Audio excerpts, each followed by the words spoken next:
I got my buddy Luca here. In this video, we're going to talk about kennel training to a down. Now, this is a more advanced exercise. If you're taking our class and you did not do kennel training to a sit, let us know and we can share a video or teach you the technique. In this one, we're going to ask the dog to lay down before we let it out of the kennel. Now, a quick little tip in case you didn't take our first class. Any dog will get cortisol, which is the stress hormone, if they're left in the kennel for longer than 4 hours. Overnight is a little bit different, but you never want to put your puppy in for longer than 4 hours, which is why we like using a long-term confinement area. Now, in order to do this exercise, you need some really high-value training treats, something that's got a really strong aroma, preferably a meat-based treat, but something your dog likes. Now, in the first video, we talked about going into the kennel, so by this stage, if your puppy has any reluctance to go in the kennel, you are not ready for this step, go back, watch the other video, or ask us for a link to it and we'll send it to you. You need to keep practicing that one until the dog is comfortable going into the kennel. So what I'm going to do is put my buddy Luca down here. He's going to run to his mom because she's the one filming. Luca! Puppy, puppy, puppy! Luca! Luca, come here, buddy. Oh, look at that good bounce. So I'm going to toss the treat in. What's this word for the kennel? Chambers. Chambers, because your guardian is a law student. So we're going to let him go in and come out. We want to make sure that he goes all 4 paws inside and that there's no hesitation. Now he's already sitting, which is wonderful. Normally, I'm going to call you out one more time, and so I can show you the blocking. So what we're going to do is throw it in. Chambers. Now I walk up here and I'm blocking him. Now he sits down. When he sits, I take 1 step backwards. That causes most dogs to come forward like that, so I immediately rush back forward as my way of saying no. I wait for the dog to be stationary, take a step backwards, now pause. When you communicate with dogs through body language, you want to pause between each step. That's the way of almost putting like a period. Now if he stays in place while he is, I'm going to take another step backwards. Normally, I would only step backwards when the dog is looking.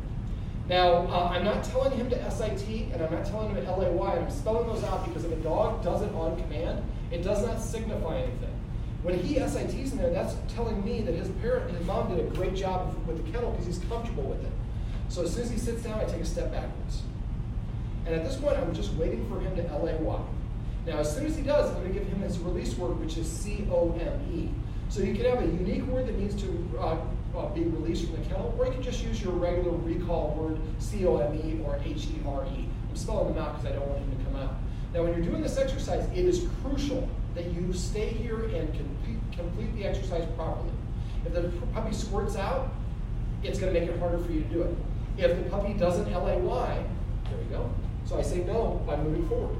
He sat down, so I take a step backwards. It's going to feel like a waltz. You're going to go back and forth. The record for this is an adult dog. I have an adult dog that took 1 hour and 15 minutes before it LAY'd down. But after that, the next time it was like 20 minutes. After that, it was like 7 minutes and like 2 minutes. Now that dog loves its kennel, but it's patience. Now he's a little distracted because, like I said, he's looking at the camera because that's where his guardian is the one filming and holding it. So, Luca, I just want to distract him away from looking at her. Now, we're going to try to achieve this in the video so you can actually see it, but if it goes long, we might shorten this because I don't want you to watch 10 minutes of the video of me just standing there talking. But the instant the dog LAYs, its chest hits the ground, you're going to take a giant step backwards, have a treat with you ready to go. So I didn't have one, so I'm going to reach in. I've got the treat pouch. If you don't have one of these are hugely effective. So if you don't have one, let us know. We can hook you up with one. Now, we're just waiting for him to LAY. When I bring one of my dogs to class, California, people are always impressed because I put her in a kennel in the back of the class and I tell her to stay and the door is wide open the whole class. And she stays in there, puppies are running around. She will not come out until she hears her release word. And that's a great control. It took me a lot of time to get to that point. Now, for the kennel, I look at the kennel. I want to use the kennel if I need to keep my house safe or keep my puppy safe. If your dog does not destroy things and it's not having accidents or whatever, transition it out of the kennel if you can. I can't remember how she says this. It'd be actually better for her to say it because she's closer to the camera.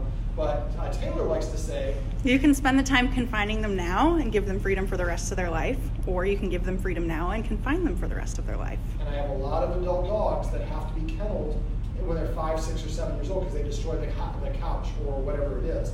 And so you want your dog to be free. It can be a home security system and help you out. So since the Luca dog isn't actually LAY, I'm going to summarize this and we'll do it without achieving the end result. But when you do this, don't do what I'm about to do. You need to last your dog. The first time it might be, it's not going to be an hour. It might be 10, 15 minutes.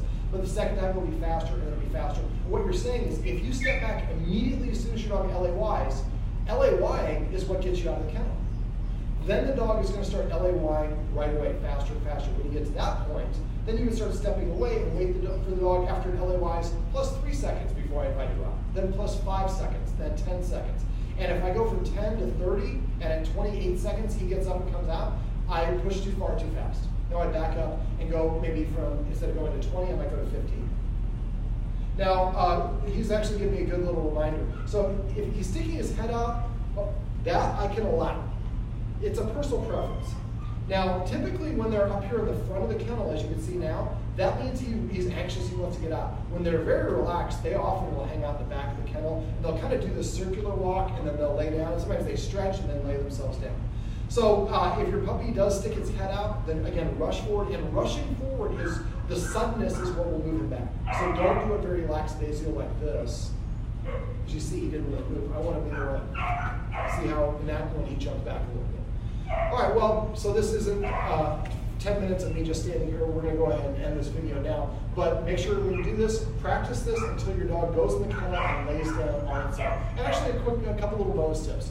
Leaving a treat in here with the door wired open is a great way to create a positive reinforcer. If every time you go to a restaurant you find a $100 bill in the lobby, you're probably going to go to that restaurant a lot to eat. Same thing works here. So if every time your puppy goes in the kennel, I find a treat or a bully stick or a new toy, well, this is the place to be.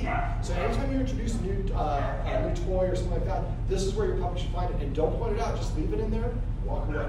One last little tip, a lot of people put blankets and towels in there. If you're tossing the treats in or have a toy, they won't be able to see it right away. So I'd strongly recommend that you get one of these dog beds that is sized appropriately for the kennel. And if you haven't got a kennel yet, I would suggest that you get a wire kennel instead of a plastic kennel. All right, well, Luca, you did such a good job. We're going to invite you out with an LAY. Come. Come. These are tips and tricks you can use if you need to help your dog learn to practice being calm and enjoy being inside the kennel.